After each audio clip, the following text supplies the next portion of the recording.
উপস্থিতি হাজিরিন,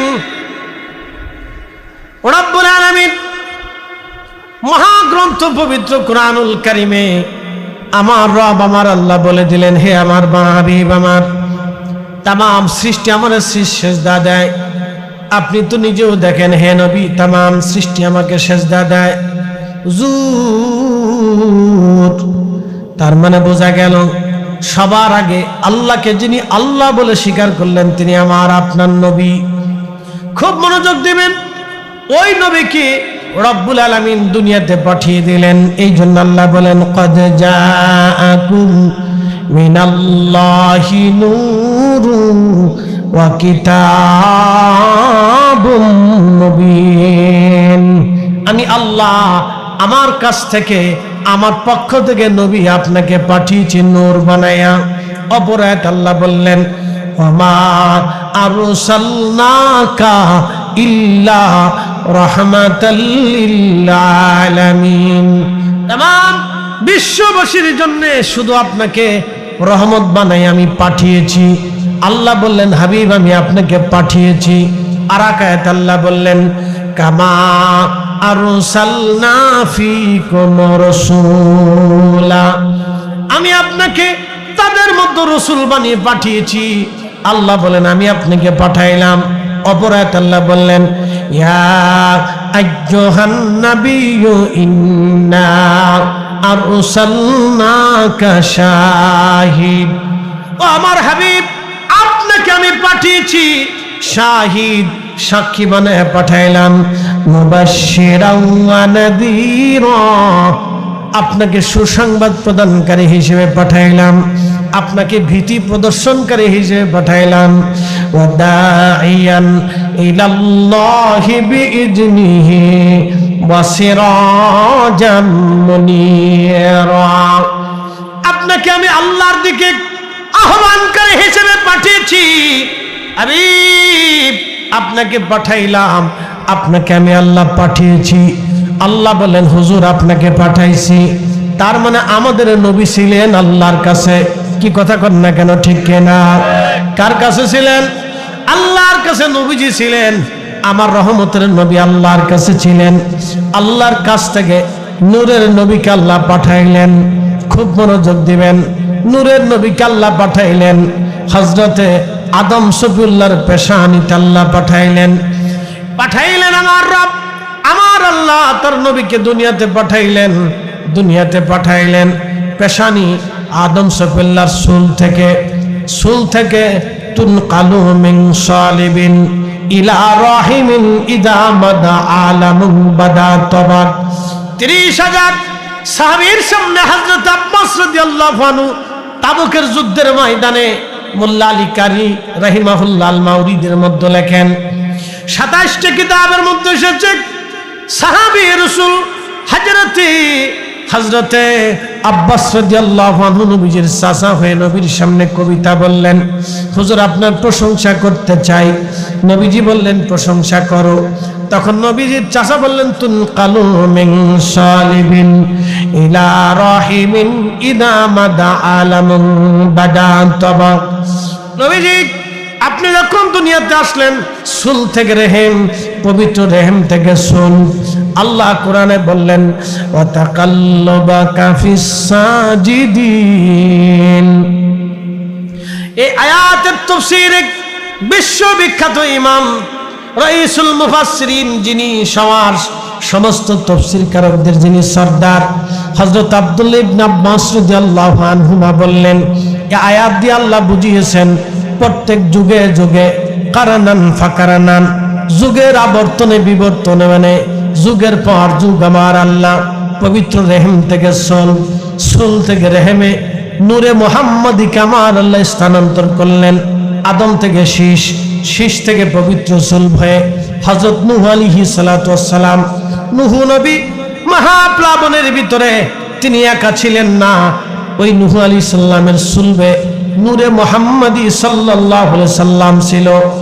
হযরত নূহ নবী মহাপ্লাবনে 40 দিন পর্যন্ত কাবা শরীফের চারপাশে ঘুরতে লাগলেন। 40 দিন ঘুরতে লাগলেন। তার নৌকা পৃথিবীর অন্য কোথাও যায় নাই। হেরেমের চারপাশে নৌকা ঘুরতে লাগলো। নবীজির চাচা বললেন, হুজুর, ওগো আমার চাচা, আমার ভাতিজা, আমার নবী, আপনি শুনে নেন, নূহ নবী একা ছিল না, আপনি নূহ নবীর সুলবের মধ্যে ছিলেন।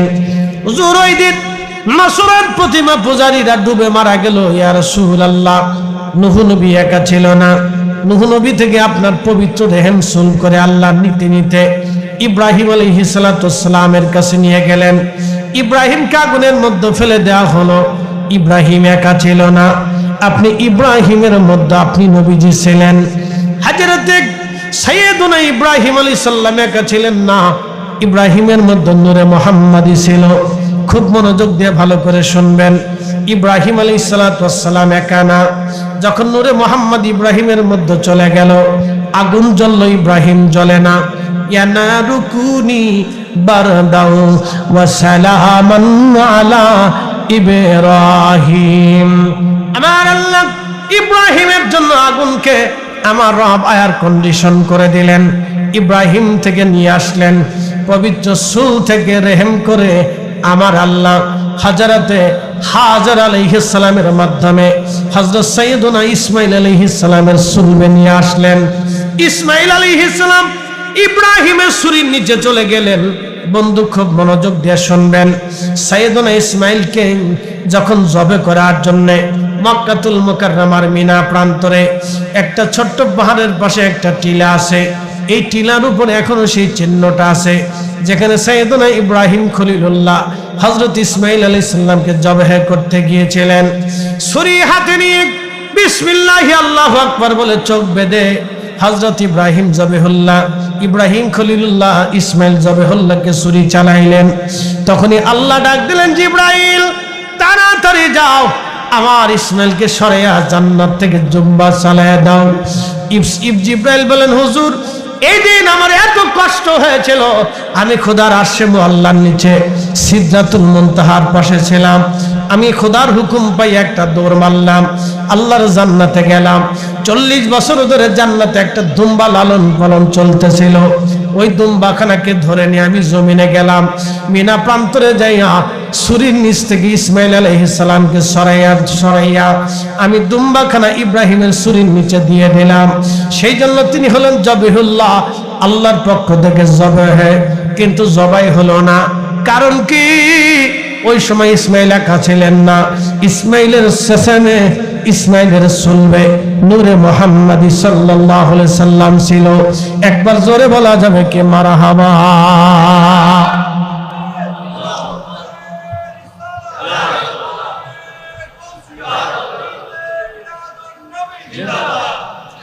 এই নূরে মুহাম্মাদি আনতে আনতে ইসমাঈল জবিহুল্লাহ থেকে আসতে আসতে আমার নবীজির বাপ্পা জান, নবীজির দাদা আব্দুল মুত্তালিবের সুলবে, আব্দুল মুত্তালিবের সুল থেকে রেহেম করে চলে আসলেন হযরত আব্দুল্লাহর সুলবে, আব্দুল্লাহর সুল থেকে চলে আসলেন হযরত আমিনার রেহেমে। আল্লাহ বলেন, ওয়া তাকাল্লুবাকা ফিস সাজিদিন, হুজুর, আমি আপনাকে সিজদাকারীদের মাধ্যমে দুনিয়াতে নিয়ে আসছি। আজকে ওরা কারা? আমাদের দেশে যারা বুকে হাত বেঁধে নামাজ পড়ে, ওদের আকীদা হলো নবীজির আব্বা আম্মা দুইজন কাফের ছিল, জাহান্নামী ছিল। জোরে বলা যাবে না নাউজুবিল্লাহ? যারা রাসূলের আব্বা আম্মাকে কাফের এবং জাহান্নামী বলে, আমরা কোনোদিনও তাদেরকে মানতে পারবো না। হাত উঁচা করে বলেন ঠিক কিনা? কখনো মানতে পারবো না। কারণ নবীজির আব্বা আম্মাকে কাফের বলে যারা আল্লাহকে সিজদা দেয়, এটার মধ্যে অবশ্যই অনেক বড় ভণ্ডামি আছে। যারা বলেন কি আছে? ভণ্ডামি আছে। প্রিয় নবীর আব্বা আম্মা কখনো কাফের হতে পারে না। ভালো করে শুনবেন, আল্লাহ বলেন, আমি তাদেরকে সিজদাকারী পেয়েছিলাম। প্রিয় নবীর আব্বা আম্মা দুইজন সিজদাকারী ছিলেন, আমার রব, আমার আল্লাহ তাদেরকে সিজদাকারী বানিয়েছিলেন। খুব মনোযোগ দিবেন। হাজিরিন, রহমতের নবী আহা দুনিয়াতে আসবেন, পবিত্র নূর মোবারক হযরত আমিনার রেহেমে চলে গেল। হযরত আমিনা বললেন, দুনিয়ার মানুষে তোমরা শুনে নাও, দুনিয়ার অন্য কোন নারীর মতো আমার কোনো নারীত্ব ছিল না, দুনিয়ার অন্য কোন নারীর মতো আমার গর্ভত্ব ছিল না। আমি জানতামই না আমার রেহেমের ভিতরে কোনো সন্তান আছে। ব্যথা নাই, বেদনা নাই, কিছু নাই, আমি কিছু জানি না, ভারিত্ব ওজনত্ব কিচ্ছু আমার ভিতরে নাই। আমার যখন পৃথিবীতে আমার সন্তান ভূমিষ্ঠ হবে, আমি আমার হারামের ভিতরে, আমি আমার ঘরের মধ্যে ঘুমিয়ে আসি। ঠিক এমন সময় ঘুম ভেঙে গেল আমার, দেখলাম আকাশ থেকে সাদা কুয়াশা মেঘ এসে আমাকে ঘিরে ফেললো। লক্ষ্য করলাম ডান পাশে খেজুর গাছের মতো উঁচু সুন্দরী রূপসী এক নারী বসে আছে। এত সুন্দর রূপসী নারী আমি কখনো দেখি নাই। জিজ্ঞেস করলাম, কে গো আপনি? জবাব দিলাম, না তুমি আমাকে চেনো না, আমি তোমার আদি মাতা হাওয়া। বলে, আপনি হাওয়া? কিসের জন্য আপনি এসেছেন? আরে আমেনা, তুমি বড় ভাগ্যবতী, তোমার রেহেমে রাহমাতুল লিল আলামিন আসছে। আমেনা রে, আল্লাহর জান্নাত থেকে আল্লাহ পাঠিয়েছে ওই নবীকে রিসিভ করার জন্য। নবী আসবে তোমার পাশে, আল্লাহ আমাকে পাঠিয়েছে। আমি হাওয়া জান্নাত থেকে তোমার কাছে এসে গেছি। একবার জোরে বলেন আল্লাহু আকবার। হযরত আমেনা বলেন, আমি বামে থেকে দেখি আরেকজন রূপসী সুন্দরী নারী বসে আছে। কে আপনি? বলে, আমি ঈসা রুহুল্লাহর মা। হযরত আমেনা, আপনি বড় ভাগ্যবতী, আপনার উদরে রাহমাতুল লিল আলামিন তশরিফ আনবে। ওই নবীকে রিসিভ করার জন্য, আহলান সাহলান দেওয়ার জন্য আমার আল্লাহ জান্নাত থেকে আমাদেরকে পাঠিয়েছেন। খুব মনোযোগ দিয়ে কথাগুলি শুনবেন। আল্লাহর নবীর মা হযরত সাইয়েদা আমেনা বলতেছেন, দুনিয়ার মানুষে আমি দেখলাম খারাজা মিনহা নূর, আমার ভিতর থেকে নূর বের হয়ে যায়। কি বের হয়? জোরে বলেন কি? আমার ভিতর থেকে নূর বের হলো। নূর বের হওয়ার পরে দুনিয়ার অন্য অন্য বাচ্চারা দুনিয়াতে প্রসব হওয়ার পরে, ভূমিষ্ঠ হওয়ার পরে এই বাচ্চারা হাওয়া করে কাঁদে, কিন্তু দুনিয়ার অন্য কোনো বাচ্চার মতো না। আমার সন্তান মুহাম্মদ আমিনকে আমি দেখলাম, আমার সন্তান সেজদার মধ্যে পড়ে আছে। আর সেজদার মধ্যে পড়ে আমার সন্তানের জবান থেকে একটা আওয়াজ আসতেছে, ইয়া রব হাবলি উম্মতি, ইয়া রব হাবলি উম্মতি। আল্লাহ, আমার উম্মতের কি হবে? আমার উম্মতের উপায় কি? চিৎকার মেরে বলবেন আল্লাহু আকবার। জোরে জোরে জোরে জোরে জোরে জোরে বলেন না, ইয়া রাসূলুল্লাহ। হযরত আমিনা বললেন, দুনিয়ার মানুষ, আমি তার সেজদারত দেখেছি, সেজদায় থেকে শব্দ বলে কাঁদতে দেখেছি, আমি তার সেজদার মধ্যে দেখেছি। আমি উঠে দেখলাম সে সেজদায় পড়ে আছে, সেজদারত আছে। আমার নবী রাহমতের নবী আসলেন, এই জন্য পবিত্র নূর, নূর মুবারক ভালো করে বুঝে যাবেন। এই নবীর প্রেমের নূর, নবীর ইশকের নূর। শুনে যান, নবীর প্রেমের নূর, এই রাসূলের ইশকের নূর, ইশকের নূর, প্রেমের নূর, ইশকে মুহাম্মাদি, নূরে মুহাম্মাদি, ইশকের নূর, প্রেমের নূর।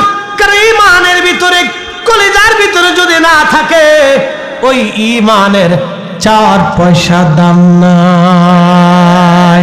এই জন্য আল্লামা ইকবাল লিখেছেন, মগজ করা রূহে ঈমান জানে দিন, হাসতে হবে রাহমাতুল লিল আলামিন। মগজ করা রূহে ঈমান জানে দিন, হাসতে হবে রাহমাতুল লিল আলামিন। কোরআনের মগজ বলো, ঈমানের রূহ বলো, ধর্মের প্রাণ বলো, সব কিছুর মূল হলো নবীর ভালোবাসা। ইশকে রাসূল যারা নাই, ঈমান তার নাই। ইশকে রাসূল যারা নাই, ঈমানে তার নূর নাই। কথা কর না কে? ঈমানে, জোরে বলেন, ঈমানে নূর নাই। জোরে বলেন, ঈমানে নূর নাই। আর রাসূলের ইশক যার কলিজায় নাই, তার নূর নাই। রাসূলের প্রেম যার নাই, তার নূর নাই।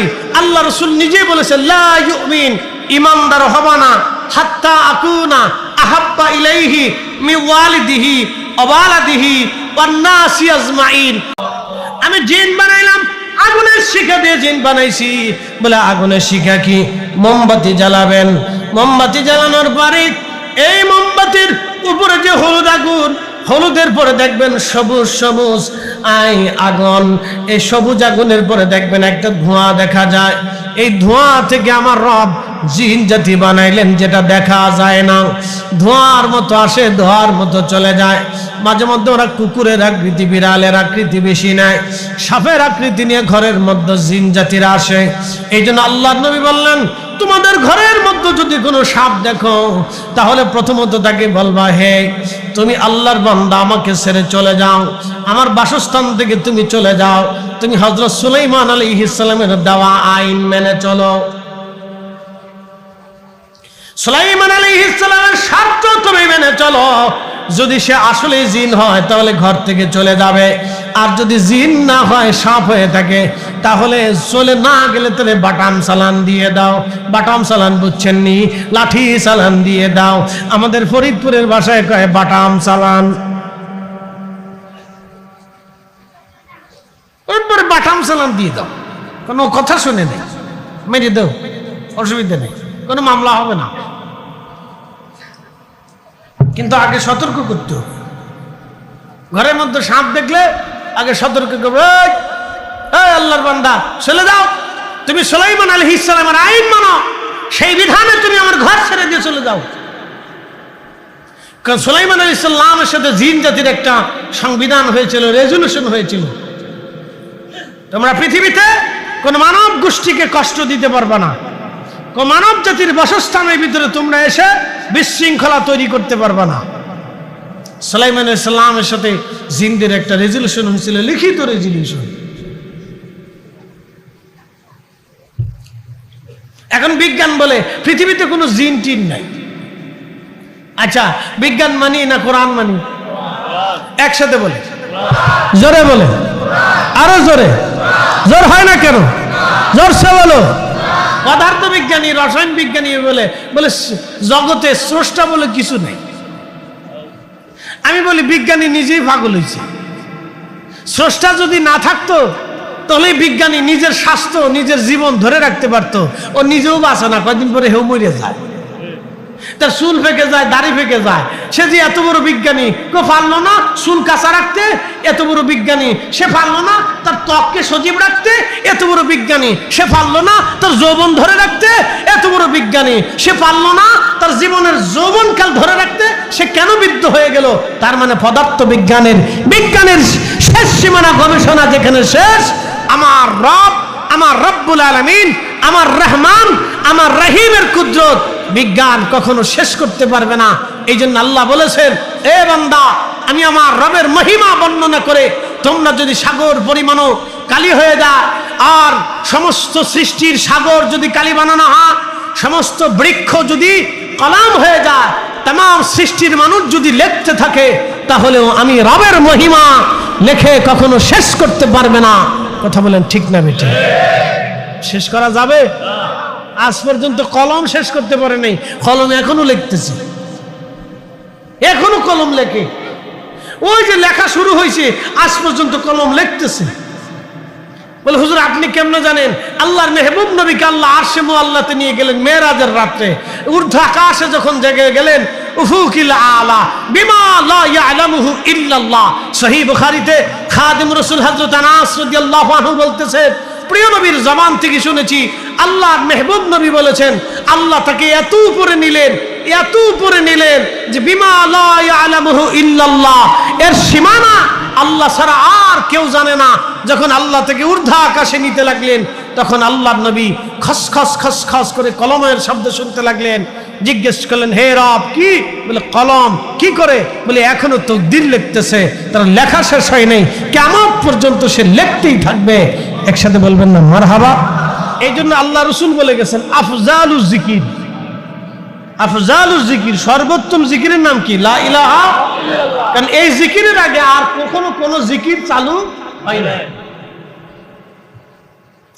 এই জিকিরের আগে কোনো জিকির চালু হয় নাই। এই জিকির হচ্ছে সর্বোত্তম জিকির, লা ইলাহা ইল্লাল্লাহ। এজন্য এই জিকির করবে, লা ইলাহা ইল্লাল্লাহ। জোরে বলে, লা ইলাহা ইল্লাল্লাহ। আল্লাহ ছাড়া আর কোনো ইলাহ। আপনি অনেক গুনাহ করছেন, ভালো করে বুঝছেন, আপনি অনেক গুনাহ করছেন, অনেক গুনাহ করছেন, নামাজ ছেড়ে দিছেন, রোজা ছেড়ে দিছেন, হজ ছেড়ে দিছেন, যাকাত ছেড়ে দিছেন, এই আপনি আরো মিথ্যা কথা বলছেন, ফাহিশা কথা বলছেন, বাজে কথা বলছেন, অনেক গুনাহ আপনার হয়ে গেছে। তারপরেও একদিন না একদিন জান্নাতে যাওয়ার সুযোগ আছে। কিন্তু যদি আপনি আল্লাহকে অস্বীকার করেন, যদি আপনি আল্লাহকে অস্বীকার করেন যে আমি লা ইলাহা ইল্লাল্লাহ মানি না, তাহলে আর কোনোদিন আপনি জান্নাতে যেতে পারবেন না। এটা মনে রাখবেন। এই জন্য ইমানের দৌলত হলো সবচেয়ে বড় দৌলত। আমি আপনাকে বুঝাইতেছি যে আমাদের কেন আমরা দামি, আমি বুঝাইতেছি, খুব ভালো করে শুনবেন। নূরে মুহাম্মদ সাল্লাল্লাহু আলাইহি সাল্লাম জিকির করতেছে লা ইলাহা ইল্লাল্লাহ। এই শব্দ যদি কেউ কোনোদিন না মানে, তখন আল্লাহ তার উপরে রাগান্বিত হন, স্থায়ীভাবে রাগান্বিত হন। এই রাগটা থাকে স্থায়ী, তুই কেন আমাকে মানলি না। এই রাগ, এই গুসা, এই আল্লাহর কাহারিয়াত থাকবে স্থায়ী, কোনোদিনও এই কাহারিয়াত শেষ হবে না। আল্লাহ কোরআনে দার্থহীন কণ্ঠে আমার রব চমৎকার করে বলে দিয়েছেন, ইন্নাল্লাযীনা কাফারু মিন আহলিল কিতাবি ওয়াল মুশরিকিনা ফি নারি জাহান্নাম খালিদিনা ফিহা আবাদা খালিদিনা ফিহা আবাদা।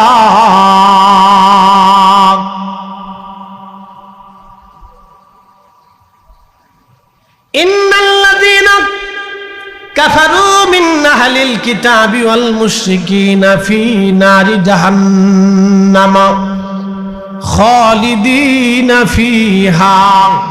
আমার রব, আমার আল্লাহ বলে দিলেন, হে আমার বান্দা তোমরা শোনো, ইন্নাল্লাযীনা কাফারু, যারা অবিশ্বাসী, আমি আল্লাহকে লা ইলাহা ইল্লাল্লাহ বলে মানো না, আমি আল্লাহকে লা ইলাহা ইল্লাল্লাহ বলে মানো না, মুহাম্মাদুর রাসূলুল্লাহ সাল্লাল্লাহু আলাইহি সাল্লাম, এই শব্দমালার উপরে তোমরা যারা মানো না, শুনে রাখো, এই শব্দমালা তোমরা মানো না, কারণ এই দুইটা শব্দমালা সবার আগে, আগে আল্লাহ, তারপরে মুহাম্মাদুর রাসূলুল্লাহ সাল্লাল্লাহু আলাইহি সাল্লাম, এই দুই শব্দ যারা মানো না, শোনো, ফি নারি জাহান্নাম খালিদিনা ফিহা, চিরদিন ওই জাহান্নামের মধ্যেই তোমরা থাকবে,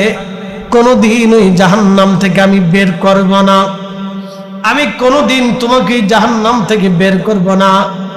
যারা কাফির এবং যারা আহলে কিতাব এবং মুশরিক, তোমরা যারা আমি আল্লাহর সাথে শিরিক করেছ, এবং তোমরা যারা আমি আল্লাহকে অস্বীকার করেছ, আমার রসুলকে যারা অস্বীকার করেছ, ফেরেশতাকে যারা অস্বীকার করেছ, কবরকে যারা অস্বীকার করেছ, হাসরকে যারা অস্বীকার করেছ, জান্নাত জাহান্নামকে যারা অস্বীকার করেছ, পূর্ববর্তী নবীদেরকে যারা অস্বীকার করেছ, আর আগে আমার রব আল্লাহর তো কোনো শুরু নাই, কোনো আওয়াল নাই, কোনো শেষ নাই। আল্লাহর কোনো আওয়াল নাই, আল্লাহর কোনো শুরু নাই, আল্লাহর কোনো শেষ নাই, আল্লাহর কোনো আওয়াল নাই, আল্লাহর কোনো শেষ নাই, আল্লাহর কোনো আওয়াল নাই, আল্লাহর কোনো আখের নাই, আল্লাহর শুরু নাই, আল্লাহর শেষ নাই, আল্লাহর ডানে নাই, আল্লাহর বামে নাই, আল্লাহর সামনে নাই, আল্লাহর পিছন নাই, আল্লাহর উপর নাই, আল্লাহর নিচ নাই, আল্লাহর দৈর্ঘ্য নাই, প্রস্থ নাই, ব্যাস নাই, ব্যাসার্ধ নাই, ওজন নাই। আল্লাহ এইগুলি সব সৃষ্টি করেছেন বিদায় আমার রব এইগুলি থেকে মুক্ত। আল্লাহ এগুলি সৃষ্টি করেছেন, আল্লাহর মরণ নাই, আল্লাহর হায়াত নাই। বলে হুজুর কারণ কি?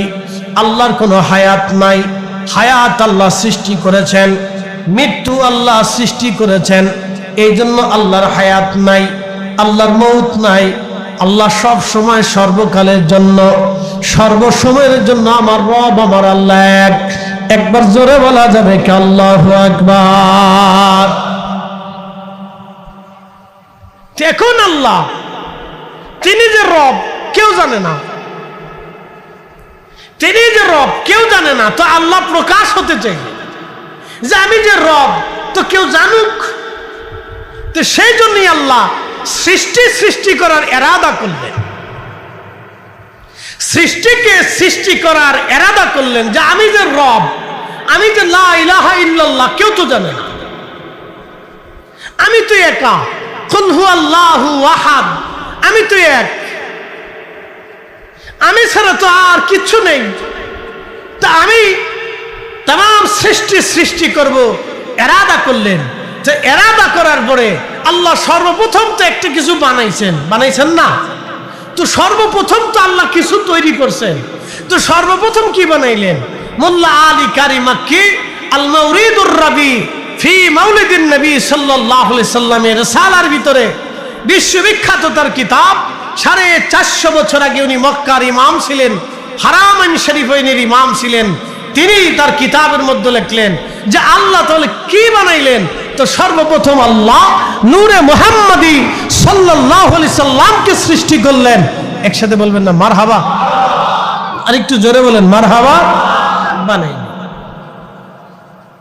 তো বানানোর পরে এই নূরে মুহাম্মাদি আল্লাহর জিকির শুরু করলো, লা ইলাহা ইল্লাল্লাহ, লা ইলাহা ইল্লাল্লাহ, লা ইলাহা ইল্লাল্লাহ, লা ইলাহা ইল্লাল্লাহ, লা ইলাহা ইল্লাল্লাহ।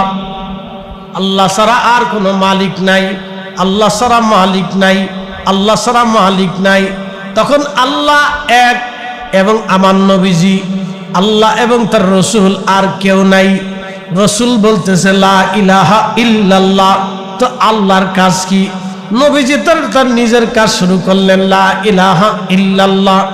এইভাবে 1 আর 2 বছরও না, কোটি কোটি কোটি কোটি বছর ধরে চলতে লাগলো। আল্লাহ এবং তার নবী, আল্লাহ এবং তার নবী চিৎকার করে জোরে বলেন মারহাবা।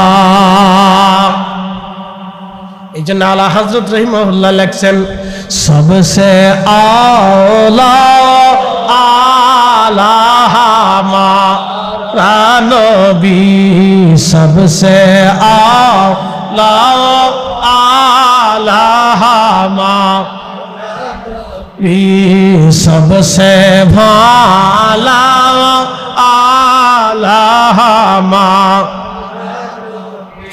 अपने मौला का प्यारा हमारा नबी, अपने मौला का प्यारा हमारा नबी, सबसे भला वाला हमारा नबी, सबसे आला आलाहमा,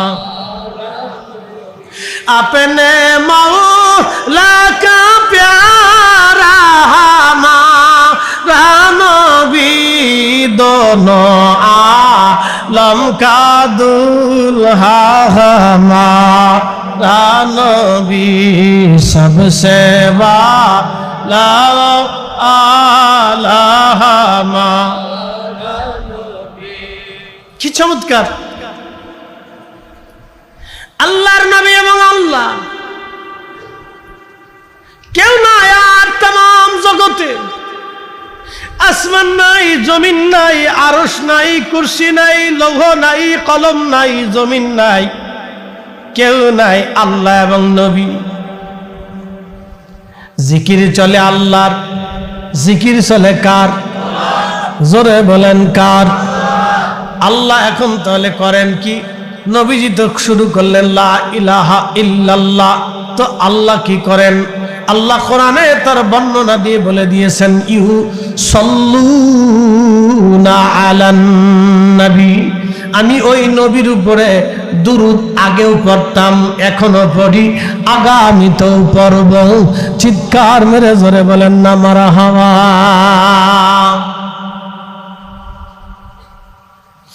তাহলে আমার নবীর আলোচনা নবীজির প্রতি বর্ণনা, আল্লাহ আমার রব আগে নিজে চালু করেছেন।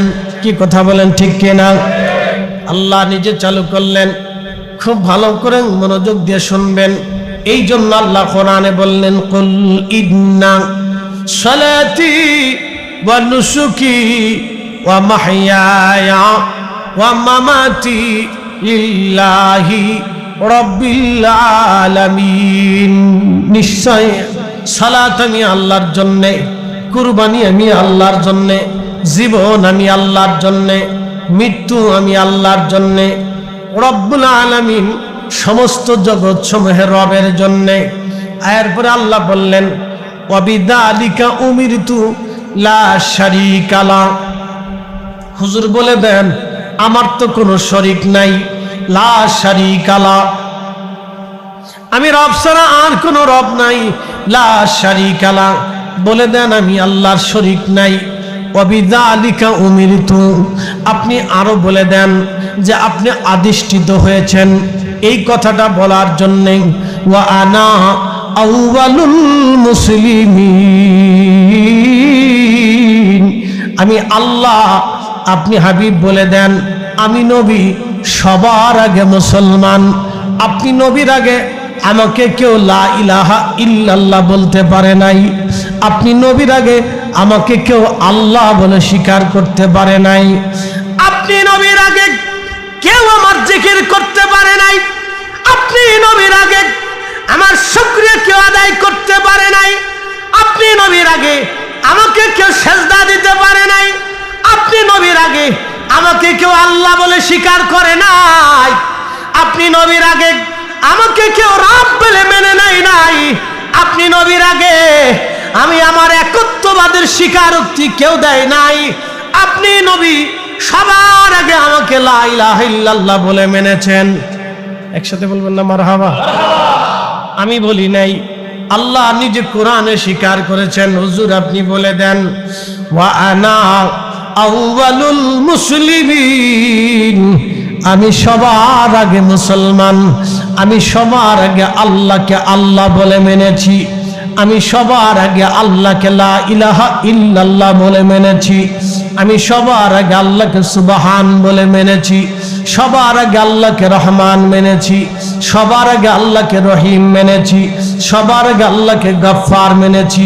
সবার আগে আল্লাহকে গফুর মেনেছি। সবার আগে আল্লাহকে রাজ্জাক মেনেছি। সবার আগে আল্লাহকে কারিম মেনেছি। সবার আগে আল্লাহকে সত্তার মেনেছি। সবার আগে আল্লাহকে মাতিন মেনেছি। সবার আগে আমি আল্লাহকে রব্বুল আলামিন মেনেছি। সবার আগে আমি আল্লাহকে আল্লাহ মেনেছি। একবার জোরে বলা যাবে কি মারহাবা? বুঝতে কি কোনো অসুবিধা? তা আল্লাহ কোরআনে নিজে স্বীকার করছে, আমি করিনি। আল্লাহ তার কোরআনে আগে স্বীকার করছে। হুজুর আপনি বলেন, আপনি সবার আগে আমাকে আল্লাহ বলে বলছেন। এর অর্থ হলো যখন ফেরেশতা নাই, কারণ ফেরেশতারাও আল্লাহকে আল্লাহ বলে মানে, আসমান আল্লাহকে আল্লাহ বলে মানে, জমিন আল্লাহকে আল্লাহ বলে মানে, সাগর আল্লাহকে আল্লাহ বলে মানে, নক্ষত্র আল্লাহকে আল্লাহ বলে মানে, চাঁদ আল্লাহকে আল্লাহ বলে মানে। প্রশ্ন রাখবেন হুজুর দলিল কি? আল্লাহ নিজে ওয়াজ করেছেন। আল্লাহ বলেছেন, আলাম তারা, নবী আপনি কি দেখেন না, আন্নাল্লাহা ইয়াসজুদু লাহু মান ফিস সামাওয়াতি ওয়া মান ফিল আরদ, আসমান ও জগৎ, জমিন ও জগৎ, ভূমণ্ডল, নবমণ্ডল। কোরআন বলতেছে সপ্তম আসমান, সপ্ত জমিন। আপনি যে আসমানের নিচে বসে আছেন, ওই আসমানের উপরে আরো 6টা আসমান আছে। আপনি যে জমিনে বসে আছেন, এই জমিনের নিচে আরো 6টা জমিন আছে। এই 6টা জমিন আর 6টা আসমান, ভূমণ্ডল, নবমণ্ডল, নবীজি, নক্ষত্রমালা।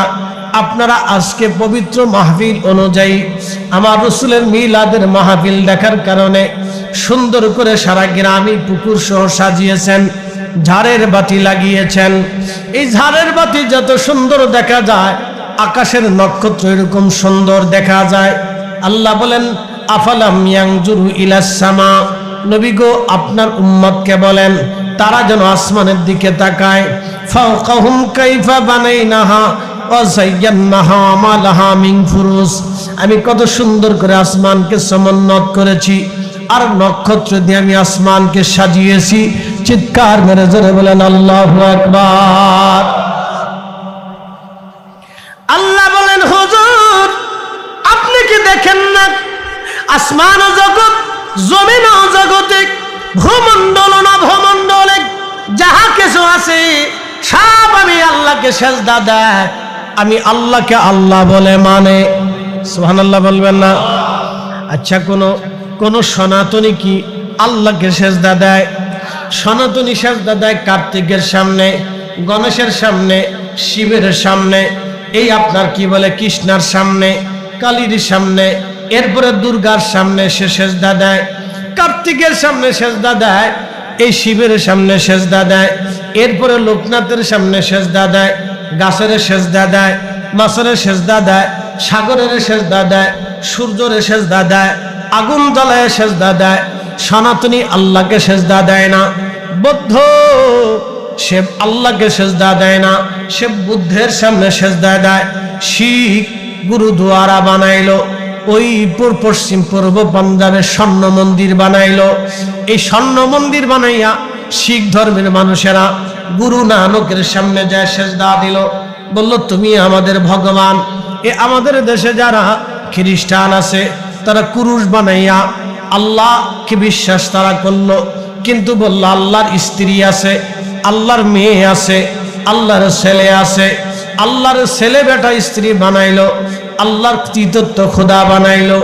এইগুলি বানাই আসে এখানে সেজদা দেয়, তার কাছে চায়। তাম পৃথিবীতে বহু ধর্মের মানুষ আছে। আর একটা ধর্মের নাম মাজুসি ধর্ম। মাজুসিরা আগুনের পূজা করে, তারা আগুন জ্বালায়া আগুনের সামনে সেজদায় পড়ে বলল তুমি আমার ভগবান, তুমি আমার স্রষ্টা, তুমি আমাকে দাও। সে আগুনের সামনে সেজদায় পড়ে সেজদা দিয়ে তাকেই রব মেনে নিল। অন্য কোন ধর্মের মানুষ আল্লাহকে আল্লাহ বলে মানে না, আল্লাহকে সেজদা দেয় না। আমার আল্লাহ বলেন, হাবিব আপনার উম্মতকে জানায় দেন সমস্ত মাখলুকগুলি, সৃষ্টিগুলি আমি আল্লাহকে সেজদা দেয়। আর শামসু সূর্য আমার সেজদা দেয়, আল কামারু চাঁদ আমার সেজদা দেয়, অন্নুজুমু নক্ষত্র সমূহ আমাকে সেজদা দেয়, আকাশের নক্ষত্র আল্লাহকে সেজদা দেয়, অল জীবাণু পাহাড় সমূহ আমাকে সেজদা দেয়, ও সাজারু গাছ আমাকে সেজদা দেয়, অদ্দাওয়াবু সমস্ত প্রাণীরা আমার সেজদা দেয়, তামাম মাখলুক আমাকে সেজদা দেয়, ও কাসীরুম মিনান নাস কিছু মানুষ আমাকে সেজদা দেয়, কিন্তু সব মানুষ আমাকে সেজদা দেয় না। একবার জোরে বলা যাবে কি আল্লাহু আকবার? তাহলে বোঝা গেল আরশেমো আল্লাহ আল্লাহকে আল্লাহকে আল্লাহ বলে মানে, আসমান আল্লাহকে আল্লাহ বলে মানে, ফেরেশতারা আল্লাহকে আল্লাহ বলে মানে, জিনেরা আল্লাহকে আল্লাহ বলে মানে, লৌহ কলম আল্লাহকে আল্লাহ বলে মানে, পানি আল্লাহকে আল্লাহ বলে মানে, জমিন আল্লাহকে আল্লাহ বলে মানে। তাম সৃষ্টিতে যাহা কিছু আছে ভূমণ্ডল আর নভমণ্ডলে সব আমার আল্লাহকে আল্লাহ বলে মানে। সবাই আল্লাহকে আল্লাহ বলে মানার আগে আল্লাহ কোরআনে বলে দিলেন, হাবিব উম্মতকে জানান ওয়া আনা আউয়ালুল মুসলিমিন, আপনি নবীর আগে আমি আল্লাহকে আল্লাহ বলে কেউ মানতে পারে নাই। আপনি নবী সবার আগে, ওয়াল আউয়াল ওয়াল আখির, আপনি নবী প্রথম, আপনি নবী শেষ। একবার জোরে বলবেন কি মারহাবা? সবসে আলা আলাহামা, জোরে জোরে, সবসে আলা আলাহামা, सबसे भाला आलाहमा, अपने मौला का प्यारा हमारा नबी, दोनों आलम का दूल्हा हमारा नबी, सबसे आला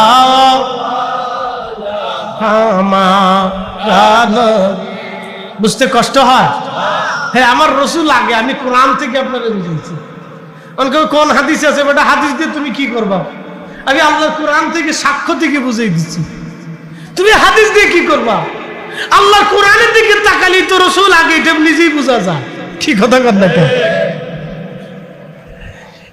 খুব মনোযোগ দেবেন। রব্বুল আলামিন নূরের সৃষ্টি করার পরে আল্লাহ পানি সৃষ্টি করলেন। পানি সৃষ্টি করার পরে আল্লাহ রাব্বুল আলামিন আরশে মুআল্লা সৃষ্টি করলেন। আরশে মুআল্লা বানানোর পরে কুরসি বানাইলেন। কুরসি বানানোর পরে লৌহ কলম বানাইলেন। লৌহ কলম বানানোর পরে কলমকে বলেন, কলম তুমি লেখো। কলম ডাক দেখ, আল্লাহ কি লিখবো? কলম ডাক দিয়ে বলেন, আব্বি কি লিখবো আমি? আল্লাহ আপনি বলে দেন। আল্লাহ বলেন, উকতুব মাকাদিরাল খালক, তামাম সৃষ্টির তকদির লেখো। মানুষের তকদির লেখলো, গরুর তকদির লেখলো, ছাগলের তকদির লেখলো, বিড়ালের তকদির লেখলো, গরুর তকদির লেখলো, কুকুরের তকদির লেখলো, মাছের তকদির লেখলো, গাছের তকদির লেখলো, পশু পাখির তকদির লেখলো। বর্তমান সিচুয়েশনে 4 লক্ষ প্রজাতির জীব এবং জীবন আছে, সবার তকদির লেখলো। আসমানের তকদির লেখলো, ফেরেশতাদের তকদির লেখলো, জিনদের তকদির লেখলো। এখনো কলম লিখতেছে, কলমের লেখা শেষ হয় নাই। জোরে বলবেন কি মারহাবা। মানব সৃষ্টি করার আগে তকদির আল্লাহ লেখছে। কতটুকুন চা খাবেন আল্লাহ তাও লেখছে। কতটুকুন খাবেন, কি দিয়ে খাবেন। আমি যেমন চিনি ছাড়া খেতেছি, লবণ ছাড়া খেতেছি, এটা আল্লাহ লিখে লাগছে। তো তুই চিনি খেতে পারবি না, ডায়াবেটিক্স নেই, এটা চিন্তা করে না। আমি আগে থেকে চিনি বাদ দিয়ে দিচ্ছি।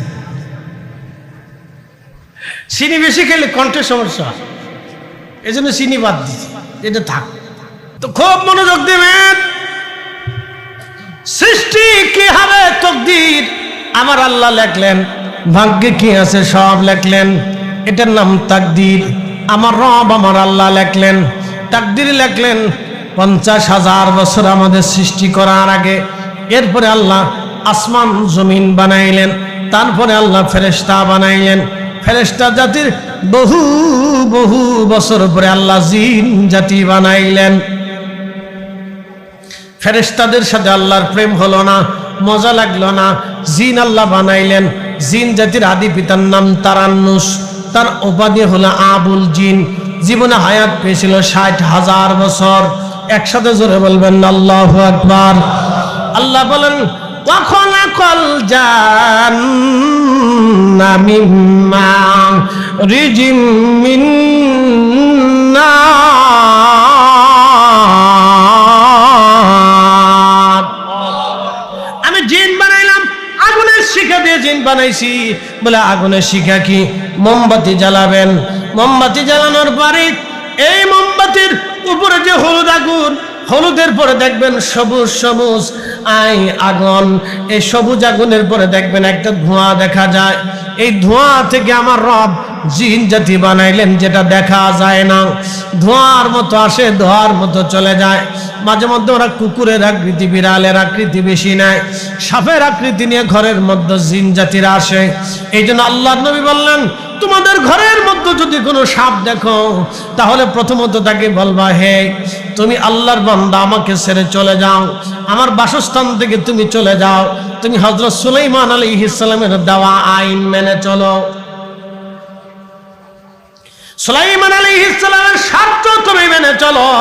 যদি সে আসলে জিন হয় তাহলে ঘর থেকে চলে যাবে, আর যদি জিন না হয়, সাপ হয়ে থাকে, তাহলে চলে না গেলে তাহলে বাটাম চালান দিয়ে দাও। বাটাম চালান বুঝছেন নি? লাঠি চালান দিয়ে দাও। আমাদের ফরিদপুরের ভাষায় কয় বাটাম চালান। এরপরে বাটাম চালান দিয়ে দাও, কোনো কথা শুনে নেই, মেরে দাও, অসুবিধা নেই, কোনো মামলা হবে না। কিন্তু আগে সতর্ক করতে হবে। ঘরের মধ্যে সাপ দেখলে আগে সতর্ক করবে, আল্লাহর বান্দা চলে যাও, তুমি সুলাইমান আলাইহিস সালামের আইন মানো, সেই বিধানে তুমি আমার ঘর ছেড়ে দিয়ে চলে যাও।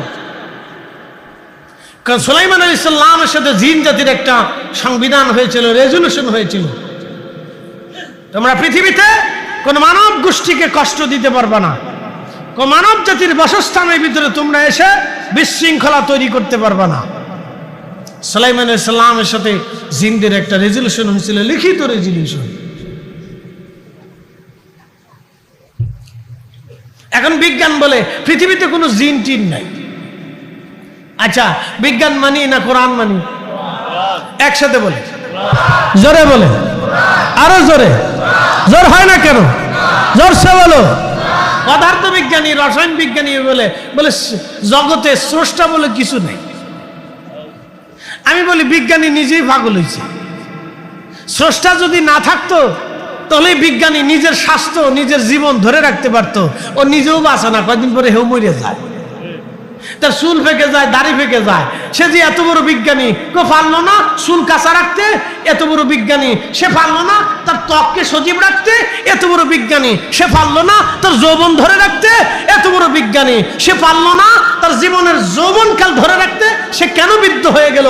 তার মানে পদার্থ বিজ্ঞানের শেষ সীমানা, গবেষণা যেখানে শেষ, আমার রব, আমার রব্বুল আলামিন, আমার রহমান, আমার রহিমের কুদরত বিজ্ঞান কখনো শেষ করতে পারবে না।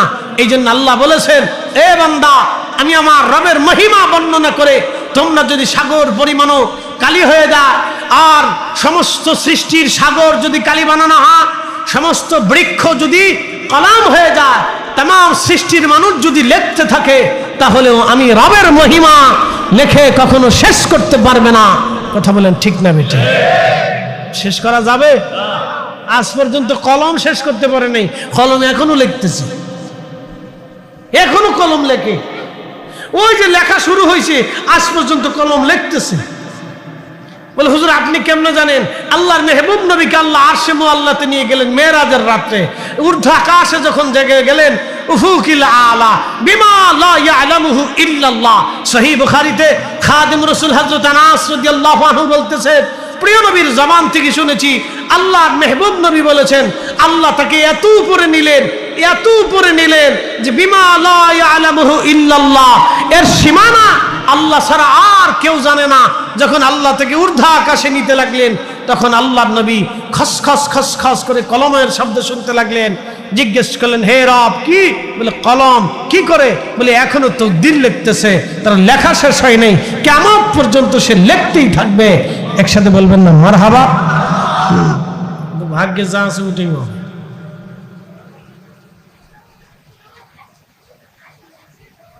খুব মনোযোগ দেন। বিজ্ঞান বলতেছে সৃষ্টি স্রষ্টা বলে কিছু নেই, সৃষ্টিতে স্রষ্টা বলে কিছু নেই। বিজ্ঞানীদের কথায় আপনার ওই নাস্তিকরা লাফালাফি করে। আচ্ছা আপনাদেরকে প্রশ্ন করি, আমার দিকে তাকান খুব ভালো করে, আমার থিমটা একটু 1 মিনিটে বুঝেন। আমরা মারা যাব কিনা? একসাথে বলেন, যাব কিনা? জোরে বলেন। আমাদের কি মারা যায়? কি চলে যায়? রূহ। একসাথে বলেন, কি চলে যায়? জোরে বলেন, কি চলে যায়? বডি থেকে যায়, বডি থেকে যায়। ভালো করে বুঝবেন। আমি আপনাদের সামনে বক্তব্য দিচ্ছি, আপনারা আমার বক্তব্য শুনতেছেন কেন? আমার ভিতরে রূহ আছে, বডির সাথে এখন অ্যাডজাস্ট আছে। যখন চলে যাবে একজন তো তাকে নিয়ে যাবে, কথা ঠিক আছে না?